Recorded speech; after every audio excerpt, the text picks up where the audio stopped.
참 스승이란 제자를 올바르게 이끄는 스승이라고 합니다. 여러분들은 스승의 날 하면 떠오르는 스승이 있나요? 각자에게 큰 지식과 배움을 가르쳐준 분들을 떠올리게 될 것입니다. 지식을 잘 습득할 수 있도록 가르쳐주고 바른 길로 올바르게 이끌어주는 스승도 있지만 신앙을 함에 있어 우리들에게 참 스승은 과연 누구일까요? 바로 예수님이 우리들의 참 스승이십니다. 또한 하나님과 예수님에 관해 잘 가르쳐주는 분이 참 스승이라 말할 수 있습니다. 절대신 창조주 하나님을 제대로 알게 해주고 그를 믿고 사랑하며 살게 해주신 분이 바로 우리들의 참 스승이라 말할 수 있습니다. 흔히 석가, 소크라테스, 공자, 예수님을 4대 성인으로 보고 인류의 스승이라고 말합니다. 그러나 석가도 소크라테스도 공자도 모두 근본자이신 하나님을 가르쳐주지 못했고 결국 자신들을 믿고 따르게 했습니다. 오직 예수님만이 내 말 듣고 나 보내신 자 하나님을 믿어라 하셨습니다.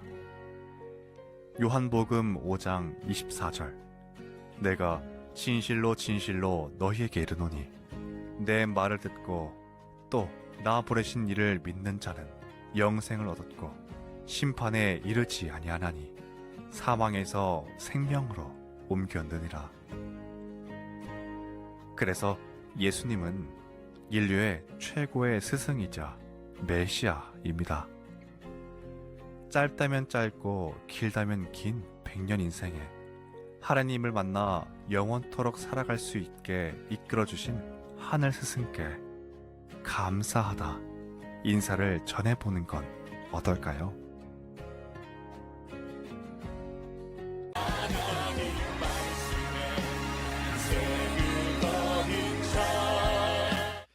옆 사람과 인사 나누십시오. 환영합니다. 축복합니다. 오늘은 스승의 주일입니다. 우리에게는 스승이 계셨고 때로는 우리가 스승이 되기도 했습니다. 그리고 생각해 보면 인생의 삶에 있어서 부모님들은 자녀들에게 스승이셨습니다.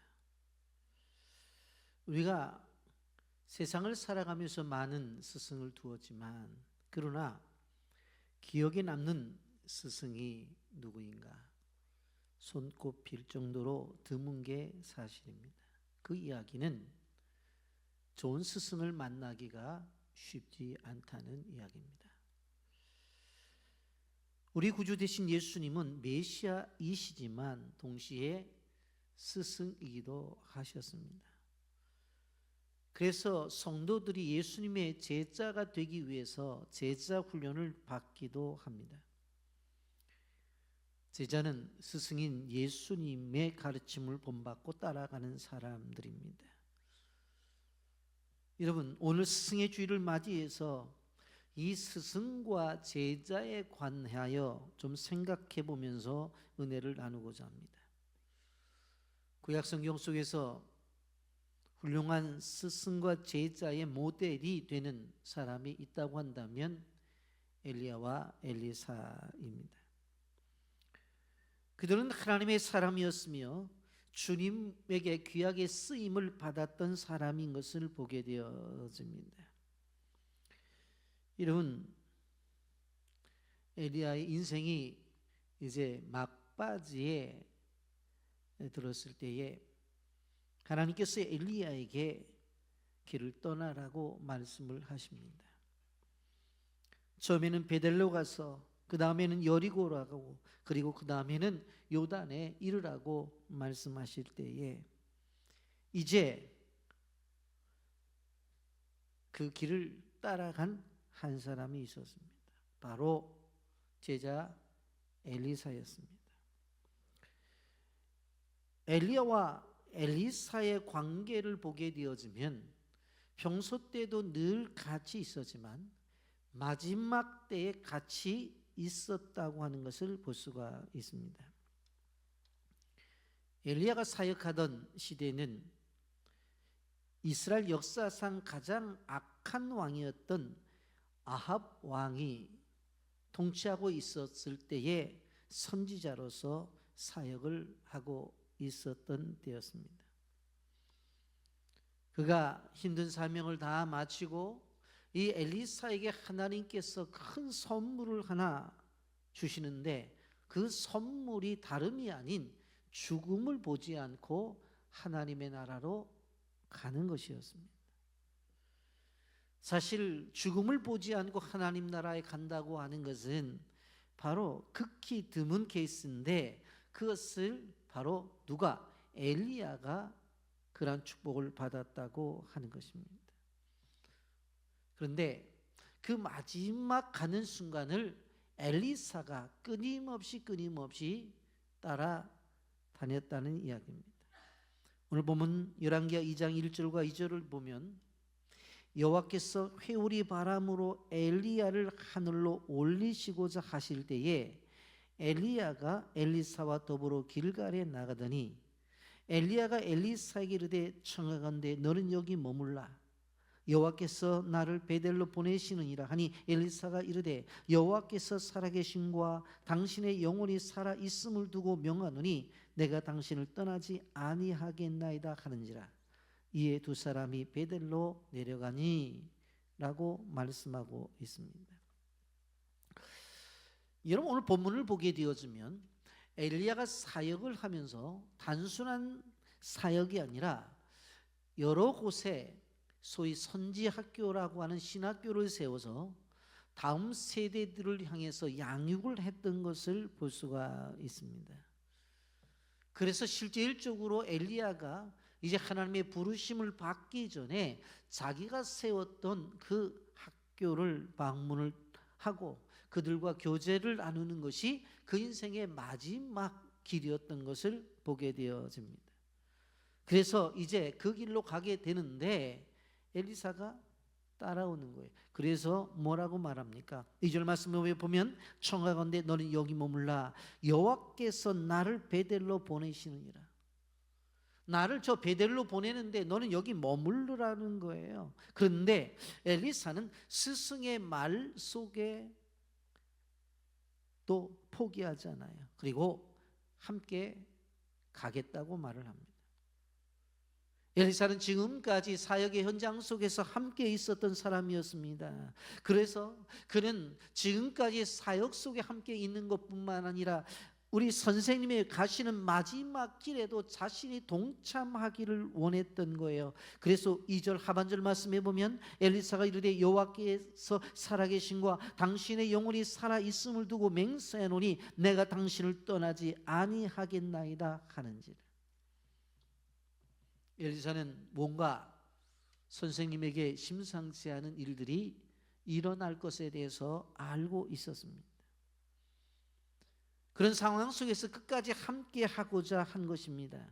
여러분 최고의 배움이라고 하는 것은 함께 함을 통해서 배우는 거예요.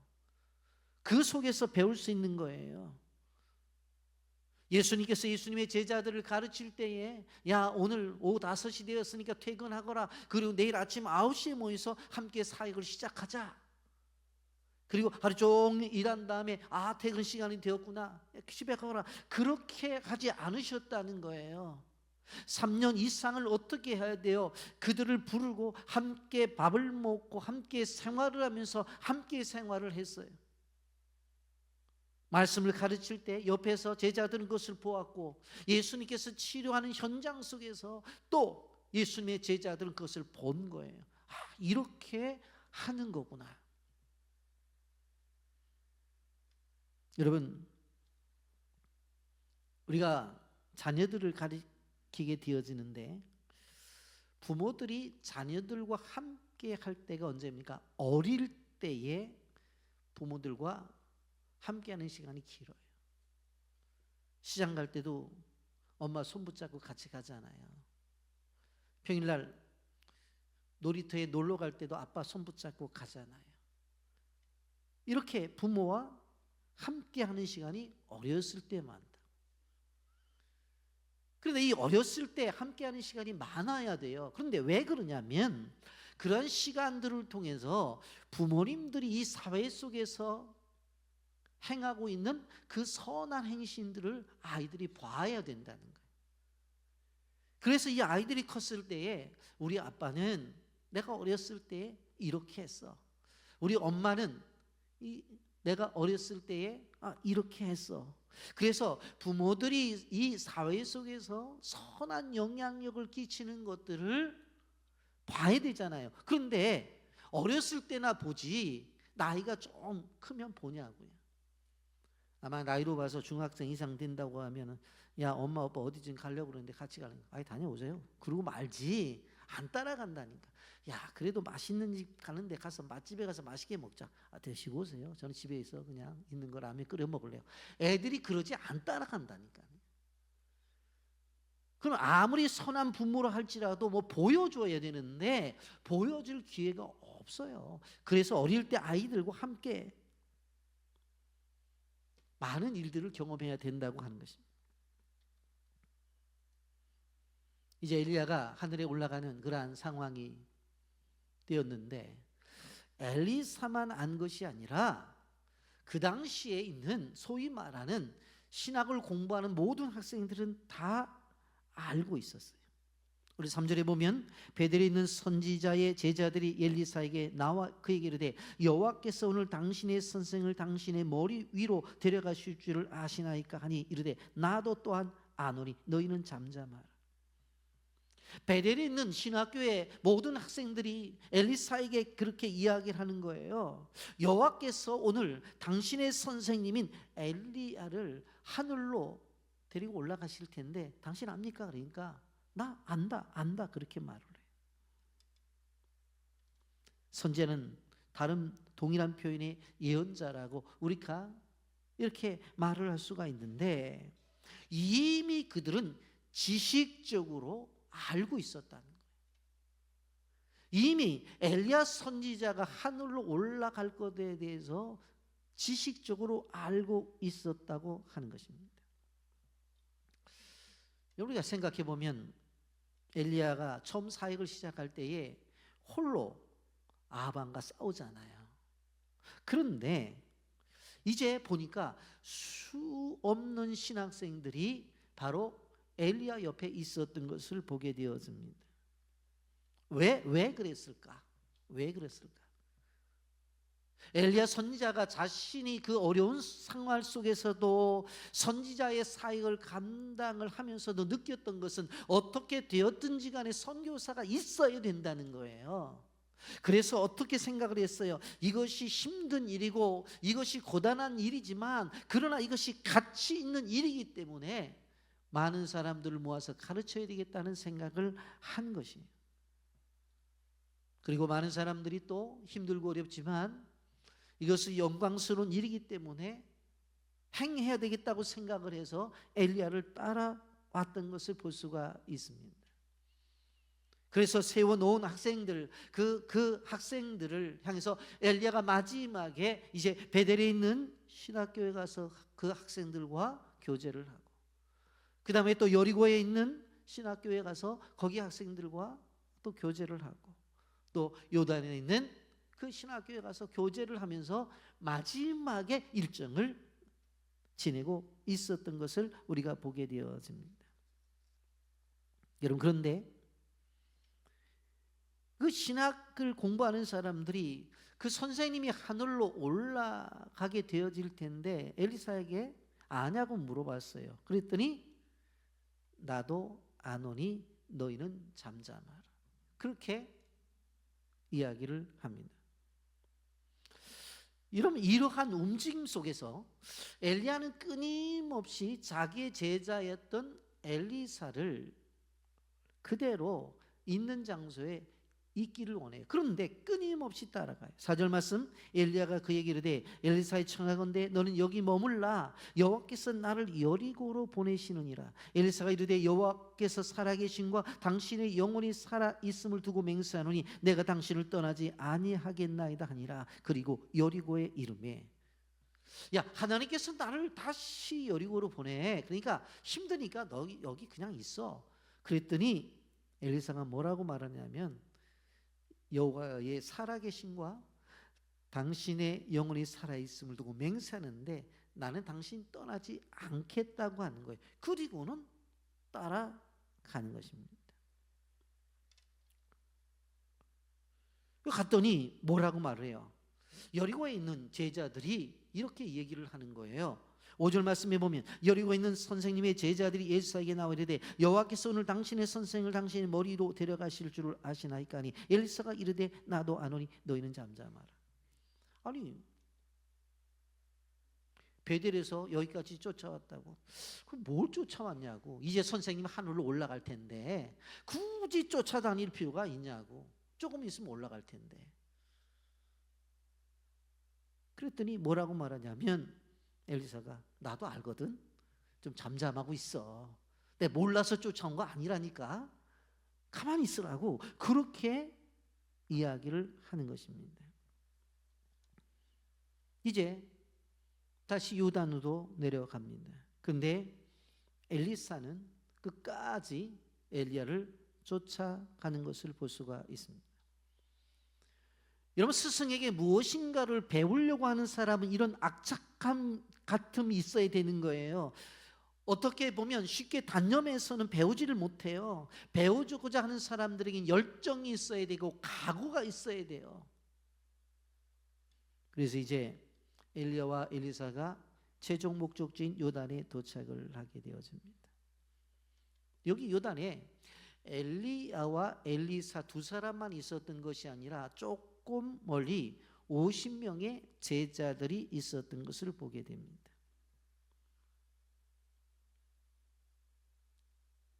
엘리사는 끊임없이 가까이 쫓아갔는데 소위 당시에 제자라고 하는 사람들이 없었던 게 아니에요. 있었어요. 그런데 멀리서 이 둘의 모습을 바라보고 있는 것입니다. 여러분, 스승에게 진정으로 배우려고 하는 사람은 가까이 있어야 돼요. 스승을 따라가는 사람은 끊임없이 가까이 있어야 되는 거예요. 그런데 하나의 장애물이 나타나요. 그것이 요단 강물이었어요. 더 이상 나가는 것이 불가능했어요.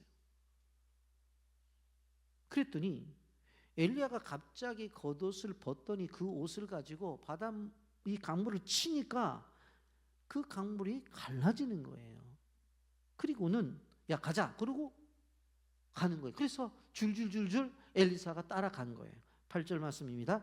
엘리야가 겉옷을 가지고 마라 물을 치매 물이 이리저리 갈라지고 두 사람이 마른 땅 위로 건너더라. 앞에 장애물이 있으니까 이 장애물을 엘리야가 어떻게 처리해요? 옷을 벗어가지고 그 강물을 치니까 강물이 갈라지는 거예요. 그리고는 뭐라고 말해요? 야 가자. 그래서 엘리사는 줄줄줄 따라갔죠. 그걸 건넜단 말이에요. 여러분, 이게 스승이 제자에게 보여줌이에요. 우리가 조금 이따 말씀 묵상하겠지만 똑같이 하잖아요. 엘리사가 똑같이 한다고. 여러분, 우리의 인생길에 있어서 요단강처럼 이렇게 우리의 길을 막는 장애물이 있어요. 절대로 하나님의 비전이 있으면 포기하면 안 돼요. 어떻게 합니까?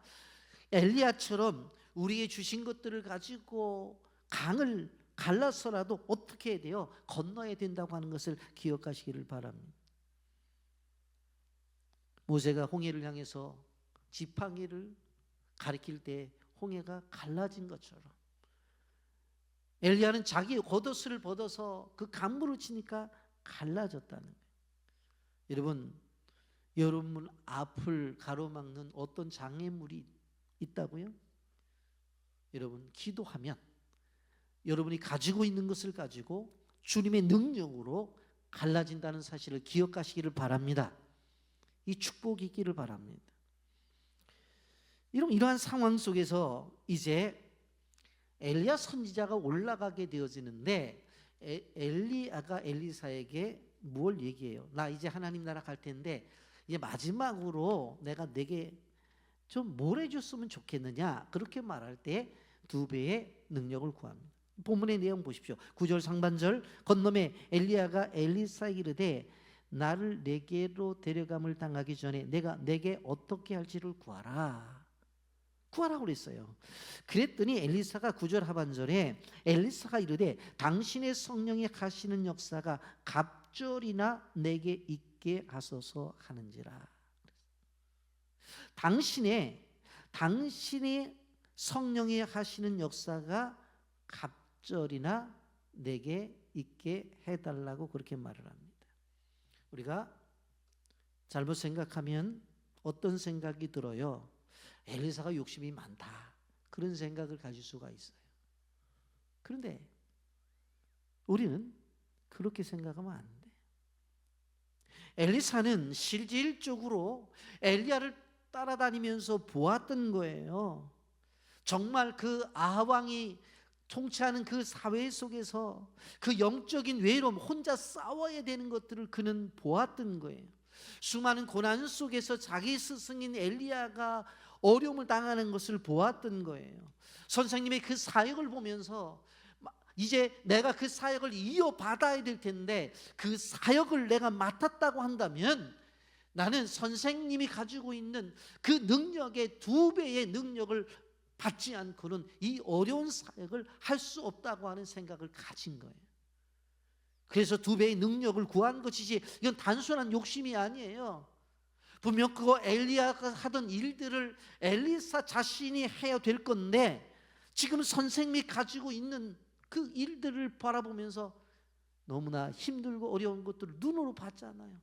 그렇다고 한다면 나에게 이 모든 사역이 온다고 한다면 하나님 나에게 2배의 능력을 주십시오. 그래야지만 내가 감당할 수가 있겠습니다. 우리는 꼭 기억해야 됩니다.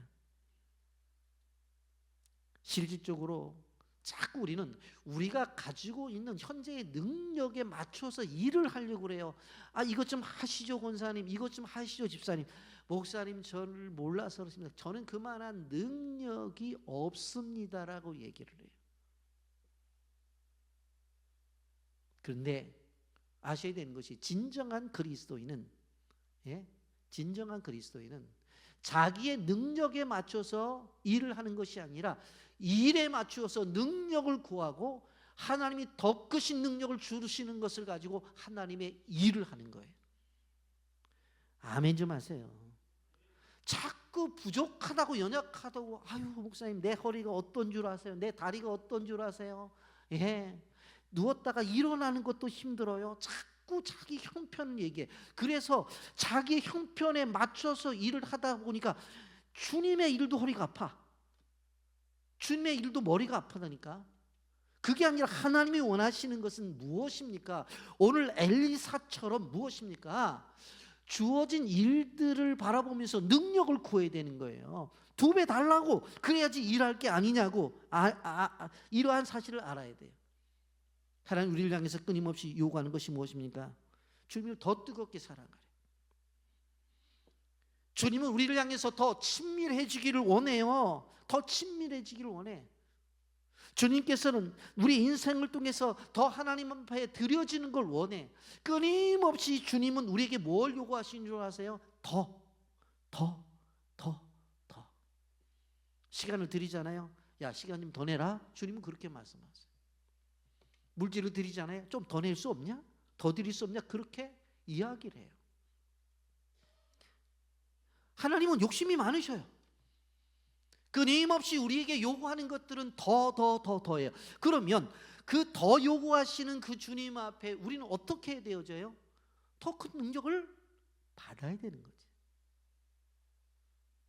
엘리야와 엘리사의 관계 속에서 보는 이것을 여러분들이 봐야 돼요.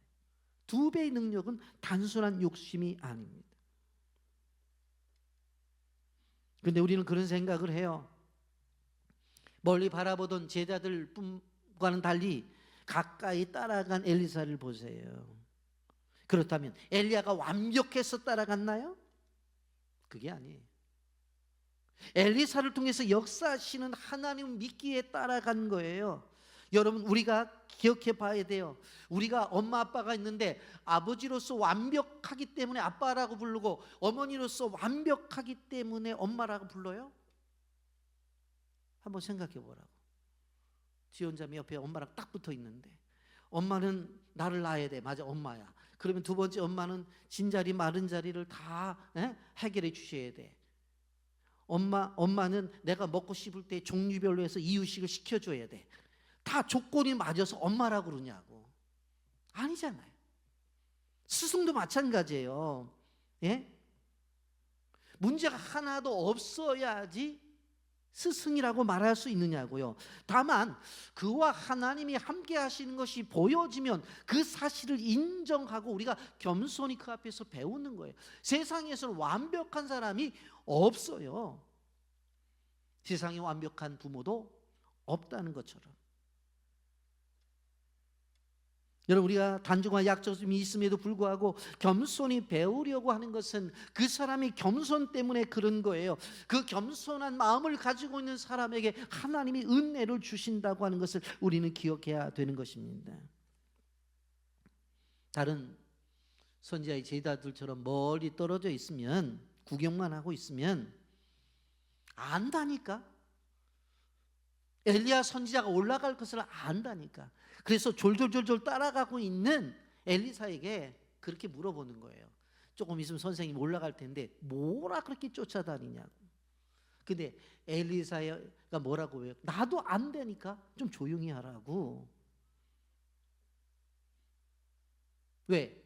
그들과 엘리사는 생각이 달랐기 때문에 그래요. 왜? 선생님을 끝까지 쫓아가는 그러한 열정이 있었기 때문에 그래요. 여러분, 우리는 말씀을 들으면서 우리가 생각해 봐야 돼요. 나 자신을 돌아봐야 돼요. 나의 기도는 얼마나 절박한가, 내 진심으로 절박하게 하나님을 따라가고 있는가, 엘리사처럼 끝까지 따라가는 모습이 나에게 있는가. 분명히 우리가 아는 것은 엘리사는 훌륭한 제자예요. 엘리야도 위대한 스승이에요. 그런데 훌륭한 스승 밑에 훌륭한 제자가 있고 훌륭한 제자 위에 훌륭한 스승이 있는 함수적인 관계를 우리가 생각해 봐야 돼요. 끊임없이 우리에겐 절박함이 필요해요.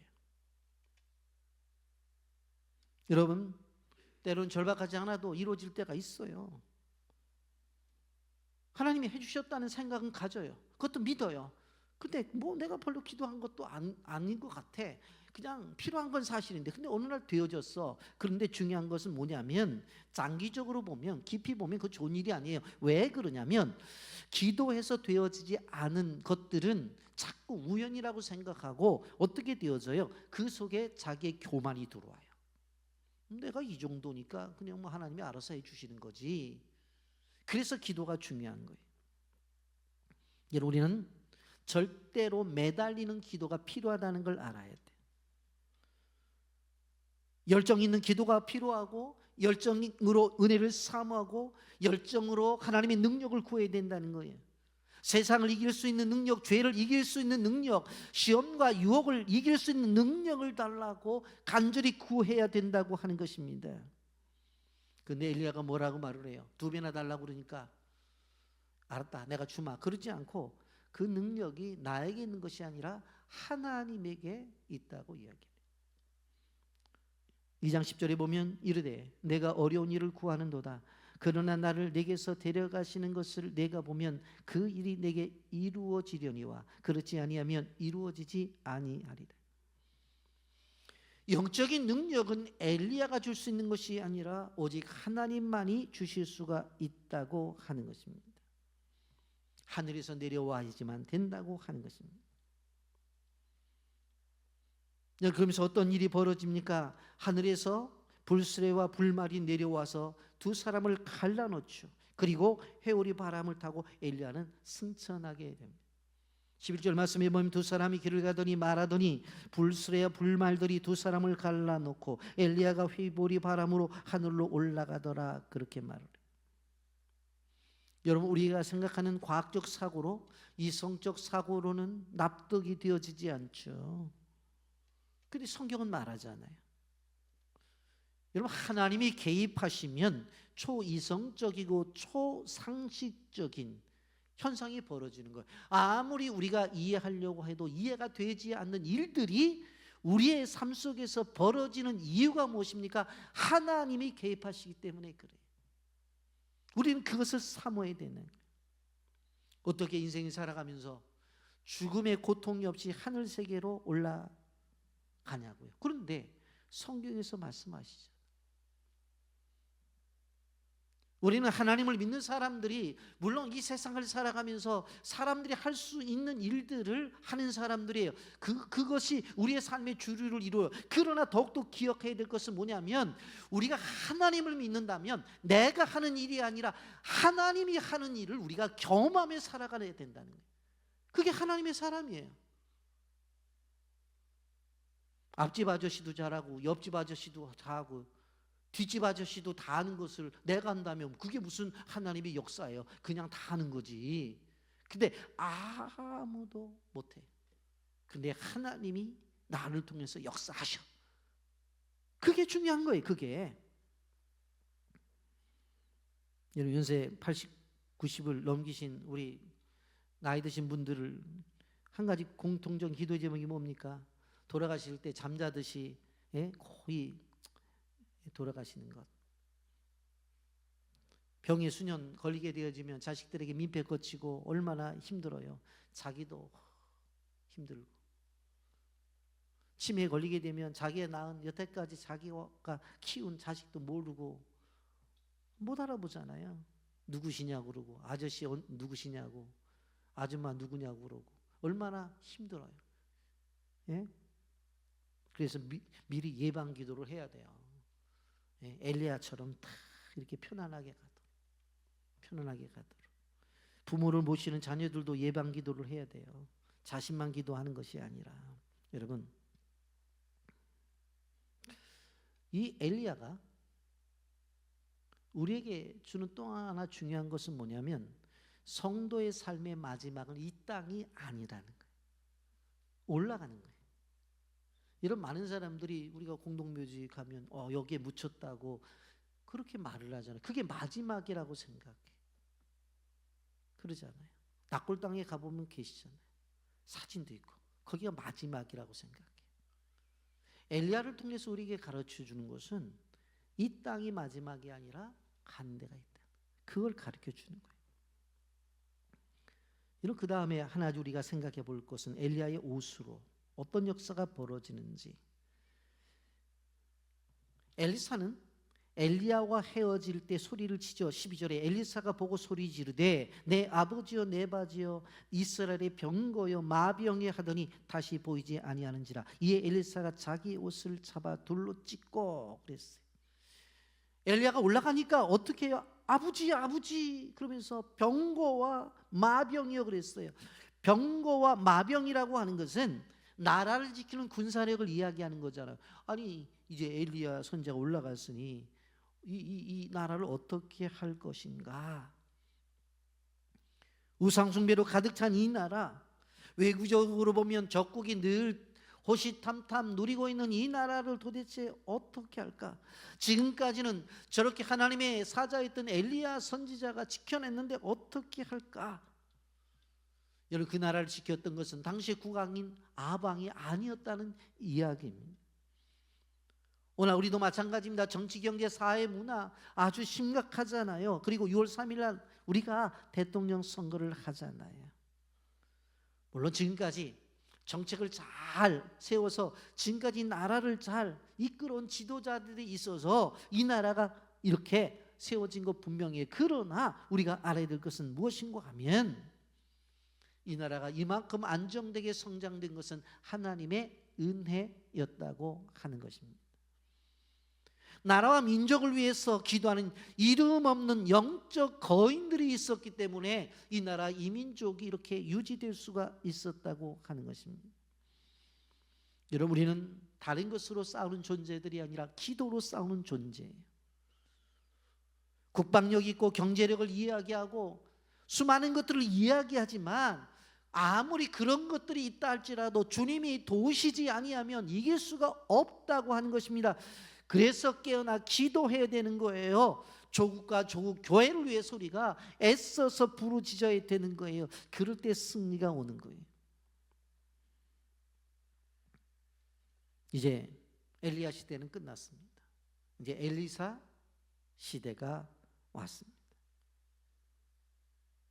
그런데 어떤 일이 벌어져요? 그 앞에 장애물이 있는 거예요.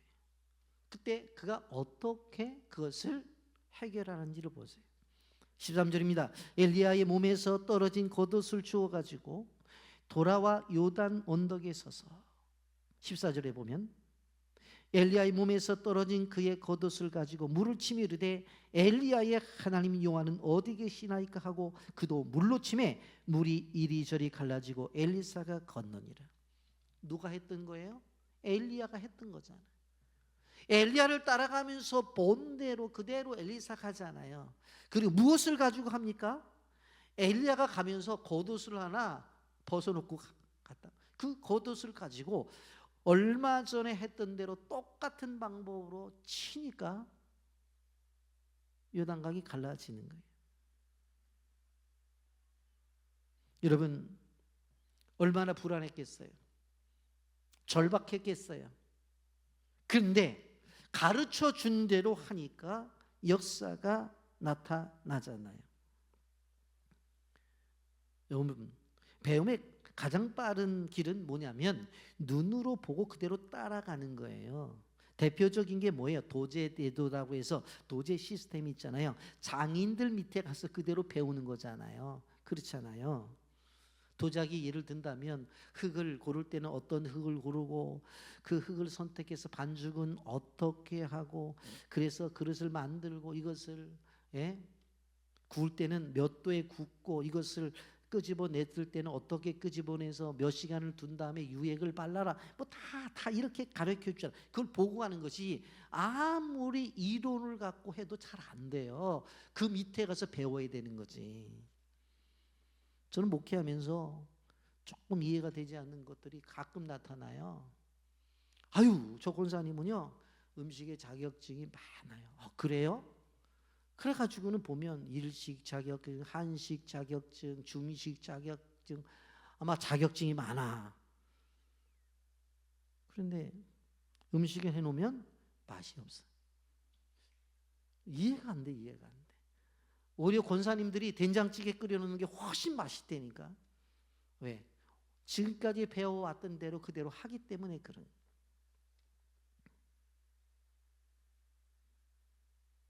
이러한 그 앞에서 있는 제자들이 이제 엘리사 앞에 그의 영역을 인정하고 굴복을 하죠. 15절 맞은편 여리고에 있는 선자의 제자들이 그를 보며 말하기를 엘리야의 성령이 하시는 역사가 엘리사 위에 머물렀다 하고 가서 그에게 나아가 땅에 엎드려 그에게 경배하고. 엘리사에게 경배했다. 왜? 엘리야가 행한 행적을 그대로 행하니까.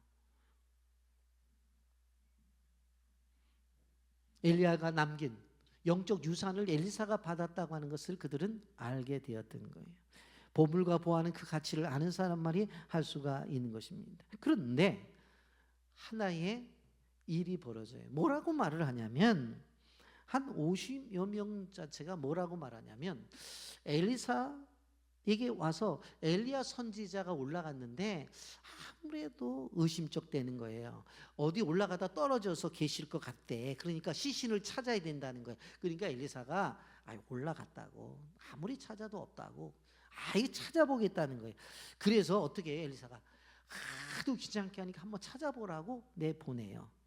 열왕기하 2장 16절부터 18절까지 그에게 이르되 당신의 종들에게 용감한 사람 50명이 있으니 청하건대 그들이 가서 당신의 주인을 찾게 하소서. 염려하건대 여호와의 성령이 그를 들고 가다가 어느 산에나 어느 골짜기에 던졌을까 하나이다 하니라. 엘리사가 이르되 보내지 말라 하나 무리가 그로 부끄러워하도록 강청하며 보내라 한지라. 그들이 50명을 보냈더니 사흘 동안 찾아도 발견하지 못하고 엘리사가 여리고에 머무는 중에 무리가 그에게 돌아오니 엘리사가 그들에게 이르되 내가 가지 말라고 너에게 이르지 아니하였나이다 하였더라. 그 나머지 제자들이 뭐라고 말하면 성령님이 엘리야를 올라가다가 들에 던졌는지 산에 던졌는지 모르니까 시신을 찾아갖고 와서 장례를 제대로 드려야 될 게 아닙니까? 또 이렇게 얘기를 하는 거예요. 그러니까 엘리사가 가지 말라고, 그거 아니라고 해도 계속 얘기를 하니까 한번 찾아보라고. 찾았는데 사흘 동안 찾았는데 못 찾았다는 이야기입니다. 아니, 엘리사에게 와서 엎드려 절을 했으면 그의 말을 들어야 되잖아요. 말을 안 듣는다니까요. 헛고생만 한다고요. 들으면 뭐예요? 보면 뭐하냐고. 올라가는 거 봤는데 가서 찾겠다고 얘기한다니까. 여러분, 우리는 하나님이 우리에게 능력이 임하게 되어질 때 우리의 상식과 이성과 경험의 한계에 묻혀가지고 하나님의 역사를 제한함으로 나에게 찾아오는 하나님의 역사를 누리지 못하는 사람이 있어요. 그런 얘기 들어본 적도 없다고. 그게 말이 되는 이야기냐고 자꾸 그렇게 얘기를 해요. 예수님의 십자가의 사건도 마찬가지입니다. 고린도전서 1장 23절부터 25절에 보면 우리는 십자가에 못 박힌 그리스도를 전하니 유대인에게는 거리끼는 것이요 이방인에게는 미련한 것이로되 오직 부르심을 받은 자들에게는 유대인이나 헬라인이나 그리스도는 하나님의 능력이요 하나님의 지혜니라. 하나님의 어리석음이 사람보다 지혜롭고 하나님의 약하심이 사람보다 강하니라. 하나님은 우리의 이성과 우리의 경험을 뛰어넘어서 역사하셔요. 그것을 믿는 게 진정한 믿음이에요. 이제 새로운 리더자로서 엘리사가 세워지는 것을 보게 되어집니다. 하나님께서 엘리사를 세울 때 두 가지의 기적을 행하는데 그들이 살고 있는 그 여리고 땅에 바로 물을 바꾸어 준 거예요. 여리고 땅에 물이 좋지 않았어요. 그래서 많은 사람들이 물만 먹으면 배가 아프고 힘들어했어요. 그 물을 바꾸어 준 거예요. 열왕기하 2장 19절부터 22절에 보면 그렇게 말씀하고 있습니다. 그 성읍 사람들이 엘리사에게 말하되 우리 주인께서 보시는 바와 같이 이 성읍의 위치는 좋으나 물이 나쁨으로 토산이 익지 못하고 떨어지나이다. 엘리사가 이르되 새 그릇에 소금을 담아 내게로 가져오라매 곧 가져온지라. 엘리사가 물 근원으로 나아가서 소금을 그 가운데 던지며 이르되 여호와의 말씀이 내가 이 물을 고쳤으니 이로부터 다시는 죽음이나 열매 맺지 못함이 없을지니라 가선이라 하니 그 물이 엘리사가 한 말과 같이 고쳐져서 오늘까지 이르렀더라. 물이 고쳐졌어요. 그래서 마시면 시원한 생수가 되어지고 그리고 그 물로 자라난 나무들이 이제 과거에는 열매를 못 맺었는데 열매를 주렁주렁 맞았다고 하는 것입니다. 두 번째로 이적이 무엇입니까? 엘리사가 자신을 조롱하는 이들을 징계한 일입니다. 엘리사의 권위를 무시하죠. 23절 여기에 보면 엘리사가 거기서 베델로 올라가더니 가는 길에서 올라갈 때 작은 아이들이 성읍에서 나와 그를 조롱하여 이르되 대머리여 올라가라 대머리여 올라가라 하는지라. 엘리사의 신체적 결함을 놀리는 그런 일들이 벌어지게 되어지는데 이거는 단순한 것이 아니라 남의 부족하고 연약한 것들을 자꾸 건드려서 이렇게 이야기하는 것은 무엇입니까? 사람의 타락한 마음속에서 나타나는 거라는 거예요. 그 사람이 뭐 부족하고 연약하면 연약한데 그걸 인정해 줘야 되는데 머리가 없는 것도 억울한데 대머리라고 자꾸 그러니까 어떤 일이 벌어집니까? 24절 엘리사가 뒤로 돌이켜 그들을 보고 여호와 이름으로 저주하며 그 수풀에서 곰 둘이 나와서 아이들 중에 40명을 찢었더라. 이것이 엘리사 자신을 조롱한다고 해서 화가 나서 분노로 아이들을 저주한 것이 아니라 하나님의 영광을 모독하는 존재들에 대한 하나님의 심판이라고 하는 것을 우리는 기억해야 되는 것입니다. 이제 이스라엘 나라는 엘리야 시대는 끝나고 엘리사 시대가 시작되었습니다. 여러분 사역의 승계가 이루어졌다고 하는 것입니다. 훌륭한 스승은 자신보다 더 나은 제자를 생산하게 되어지는 것입니다. 엘리야가 그렇습니다. 엘리야의 사역과 엘리사의 사역을 성경에서 보게 되어지면 두 배로 큰 사역을 한 것을 볼 수가 있습니다. 한마디로 말하면 그 스승의 그 제자입니다. 엘리야는 하늘에서 불을 내렸던 스승이었잖아요. 그리고 불말을 타고 또 올라가요. 불과 함께 했던 사람이었어요. 그런데 엘리사는 그 스승처럼 위대한 역사를 했던 사람으로 성경이 기록이 되어져 있다는 것을 볼 수가 있습니다. 오늘날 우리가 세상을 살아가면서 느껴져야 되는 부분이 뭔가? 하나님께서 정말 정하고 일을 맡길 만한 사람들이 있느냐? 이 땅에도 마찬가지예요. 정치적인 리더십이 더 필요해서 지금 새로운 대통령을 뽑잖아요. 경제적인 리더십을 하는 사람이 필요해요. 더군다나 영적인 리더십이 있기를 원하는 것입니다. 여러분 아셔야 되는 부분이 뭐냐면 주님은 주님의 사람을 찾고 또 찾고 찾고 또 찾고 끊임없이 찾는다고 하는 거예요. 제자가 있지만 구경하는 사람, 그러나 그 안에서 엘리사 같은 사람은 끝까지 쫓아가서 2배나 되는 영적인 은혜를 받았던 것을 바라볼 수가 있습니다. 이 시대 속에서 엘리사와 엘리야와 같은 그런 관계 속에서 이루어지는 하나님의 축복이 우리 모두의 축복이 되기를 예수님의 이름으로 축복합니다. 아멘.